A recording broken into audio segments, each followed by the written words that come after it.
Hi welcome back to my channel. ఈరోజు కథ నీతోనే నా పయనం 8వ భాగాన్ని వినిద్దాం. వాడికి కావాల్సింది శశి కాదు, శశికి పుట్టబోయే బిడ్డ అని చెప్తాడు అభి. అభి ఏం చెప్తున్నాడో అర్థమవ్వక అందరూ ఒకరి మొహాలొకరు చూసుకుని అభి వైపుకి తిరిగి, మీరిద్దరూ ఏం చెప్తున్నారో ఏం చేస్తున్నారో ఒక్కటి అర్థం కావట్లేదు, క్లారిటీగా చెప్పండి అని అడుగుతారు. అభి వెనక్కి తిరిగి ఒకసారి డెకరేషన్ మొత్తం చూసి, నెక్స్ట్ ఇయర్ మన పుట్టినరోజుని ఇక్కడే హ్యాపీగా సెలబ్రేట్ చేసుకుందాం అమ్ము, ఈసారికి నన్ను క్షమించు అని మనసులోని అనుకుని, ఇంట్లోకి పదండి, నేను తెలుసుకోవాల్సినవి ఉన్నాయి, తెలియచెప్పాల్సినవి ఉన్నాయి అని అభి ఇంటి వైపు అడుగులు వేస్తే మిగతా వాళ్ళు అభిని ఫాలో అవుతారు.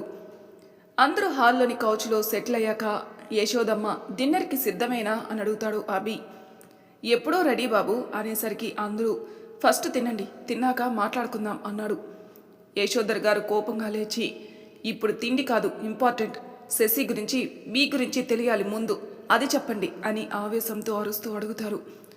మామా నువ్వు కూర్చో అని ఆయన్ని కూర్చోబెట్టి, శశికి ఎలాంటి ప్రమాదం లేదు, మురగేష్ రావడం శశిని తీసుకెళ్లడం అన్నీ మా ప్లాన్లోని భాగమే, ముందు మీరు తినేస్తే తర్వాత రాత్రంతా తీరిగ్గా మాట్లాడుకుని మార్నింగ్ లేచి శశి దగ్గరికి బయలుదేరదాం అని చెప్పి ఆయన్ని కూల్ చేస్తాడు గౌతమ్.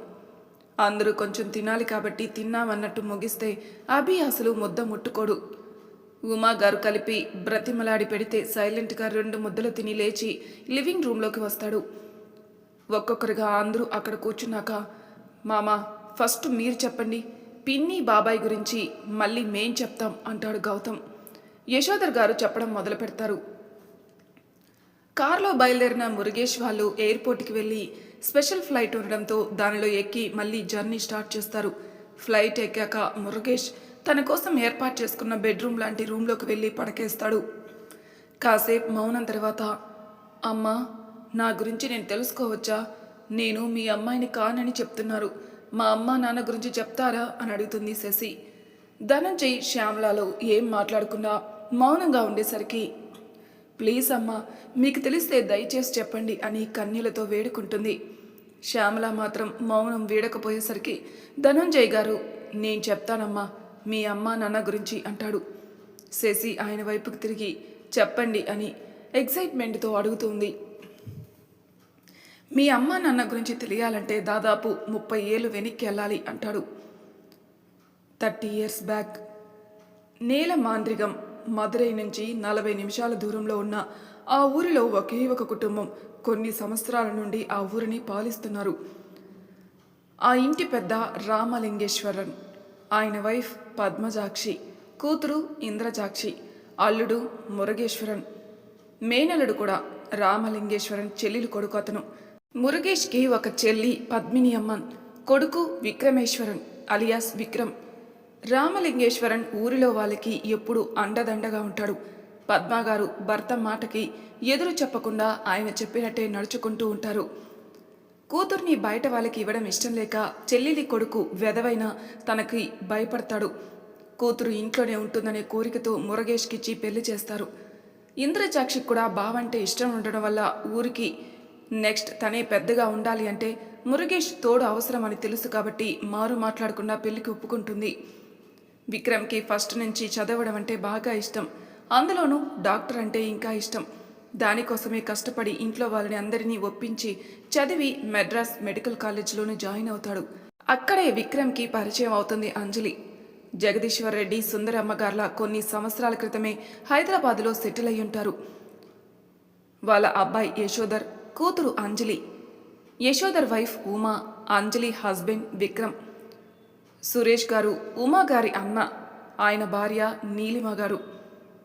అంజలికి కూడా డాక్టర్ అవ్వాలని కోరిక ఉండడంతో ఇంట్లో వాళ్ళ సపోర్ట్తో తను ఇక్కడికొచ్చి జాయిన్ అవుతుంది. ఇద్దరు జూనియర్స్ అవడంతో ఆ పరిచయం ప్రేమగా మారి చదువులో డౌట్స్ ఇద్దరు క్లారిఫై చేసుకుంటూ ఒకరికొకరు తోడుగా ఉంటారు. యశోధర్ చెల్లెల్ని చూడడానికి ఎక్కువగా వస్తూ ఉండేవాడు.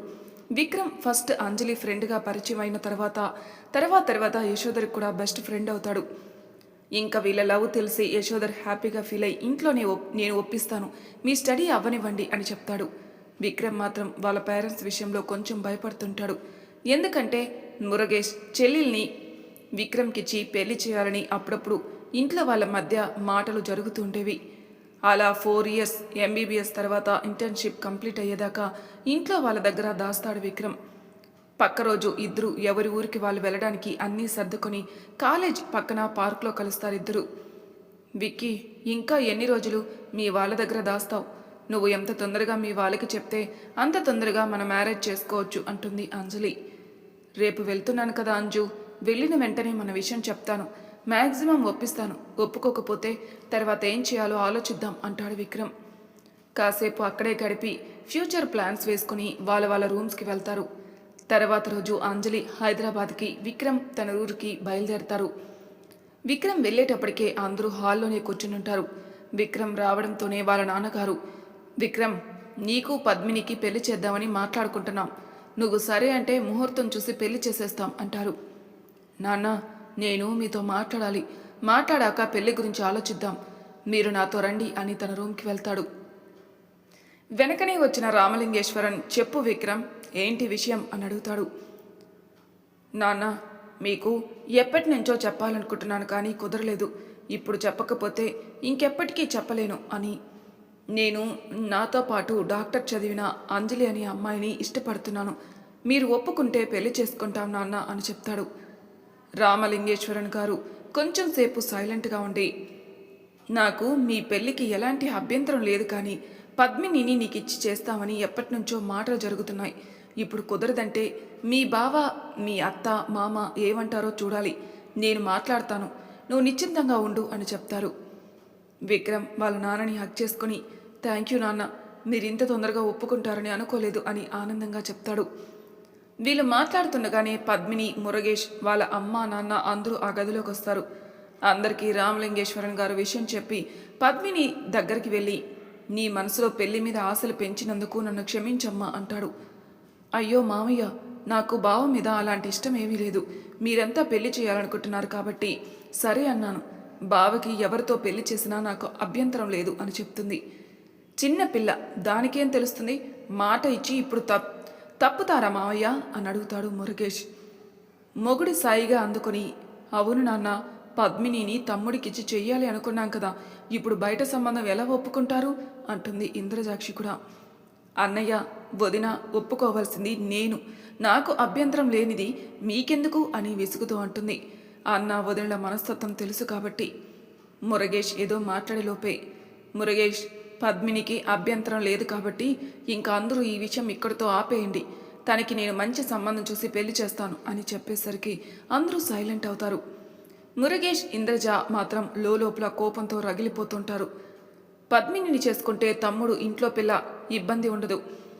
పెత్తనం అంతా వీళ్ళే తీసుకొని ఆస్తి మొత్తం వీళ్ళ పేరు మీద రాయించుకుందామని సమ్మరపడ్డారు. కానీ ఇప్పుడు ఎవరో బయట పిల్ల వస్తే వీళ్ళ ప్లాన్ అంతా పాడవద్ది అని మదన పడిపోతుంటారు.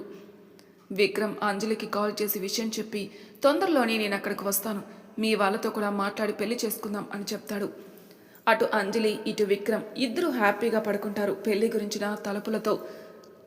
మార్నింగ్ విక్రమ్కి అందరూ హడావిడిగా అరవడం వినిపించి, ఏమైంది ఇంత పొద్దున్నే అని ఆశ్చర్యపోయి కిందికి వస్తాడు.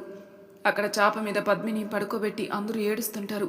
విక్రమ్కి ఏం అర్థం కాక కిందికొచ్చేసరికే మురుగేష్ విక్రమ్ కాలర్ పట్టుకుని, ఎందుకు చంపేశావురా నా చెల్లెల్ని?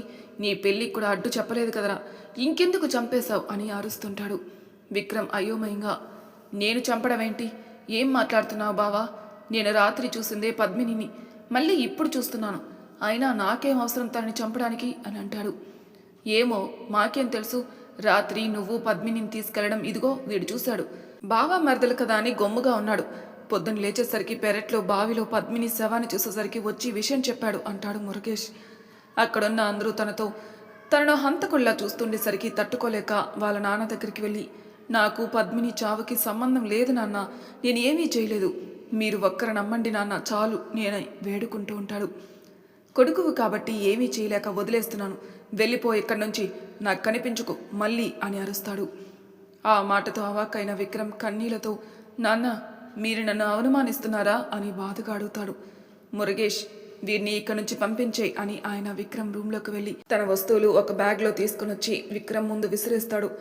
మురుగేష్ విక్రమ్ని వీధిలోకి లాక్కొచ్చి పడేసి బ్యాగ్ విసిరేసి లోపలికి వెళ్ళిపోతాడు. విక్రమ్కి ఏం జరిగిందో అర్థం కాక మనసంతా బాధతో మూగబోయి ఏమీ ఆలోచించుకోలేక అంజలి దగ్గరికి పయనమవుతాడు. అర్ధరాత్రి దాటాక మోగిన తలుపు చప్పుడుకి ఇంట్లో పని వాళ్ళు లేచి డోర్ ఓపెన్ చేసి ఎదురుగా ఉన్న విక్రమ్ని చూసి ఎవరు కావాలి అని అడుగుతారు.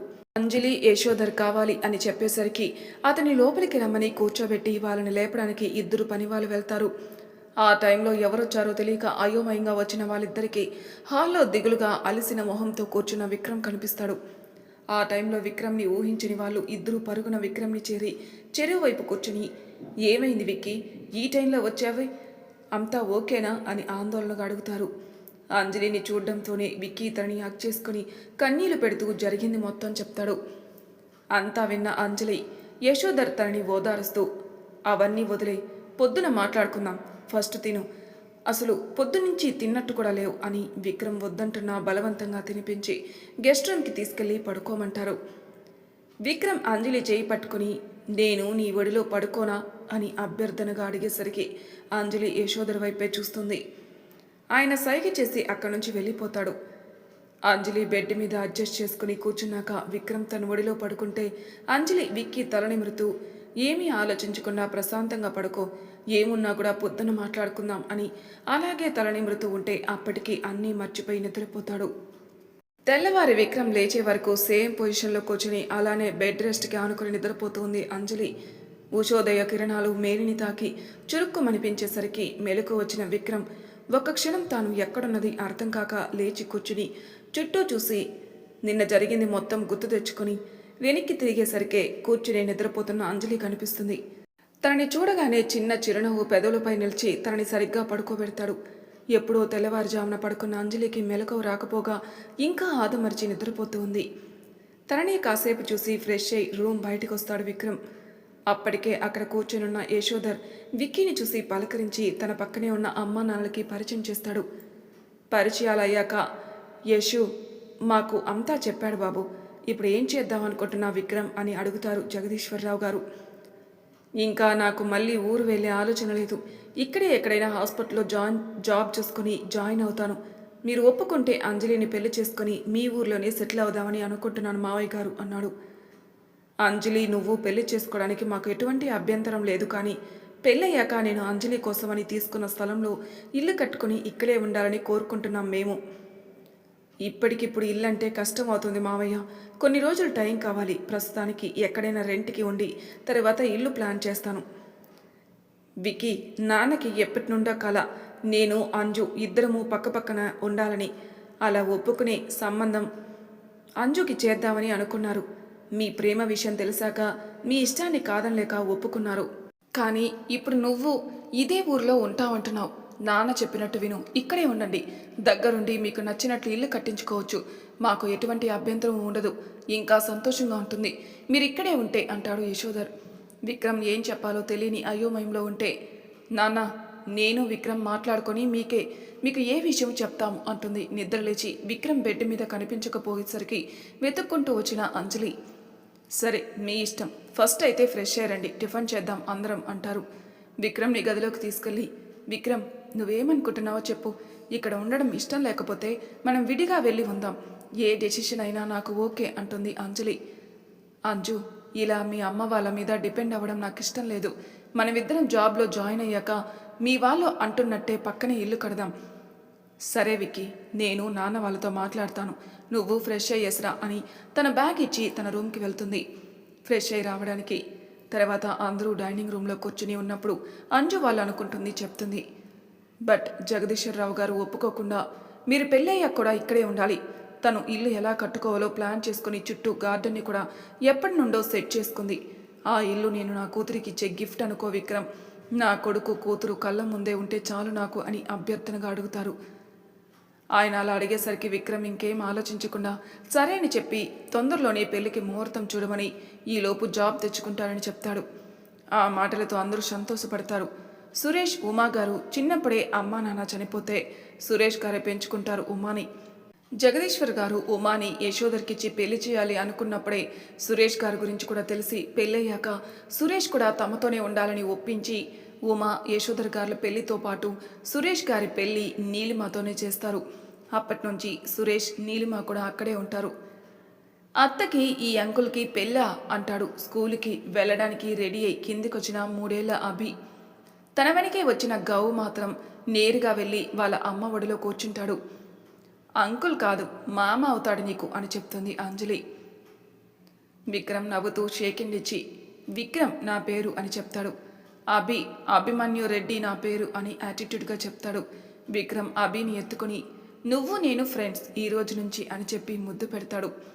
నువ్వు అత్తని పెళ్లి చేసుకుంటున్నావు కాబట్టి నేను నీతో ఫ్రెండ్షిప్ చేస్తా అని ముద్దుగా చెప్తాడు. డన్ అని నేను డ్రాప్ చేయన స్కూల్లో అని అడుగుతాడు. అంజోత్త నువ్వు కూడా రా అని తన కారు దగ్గరికి వెళ్తూ గౌని కూడా తీసుకుని వెళ్తాడు.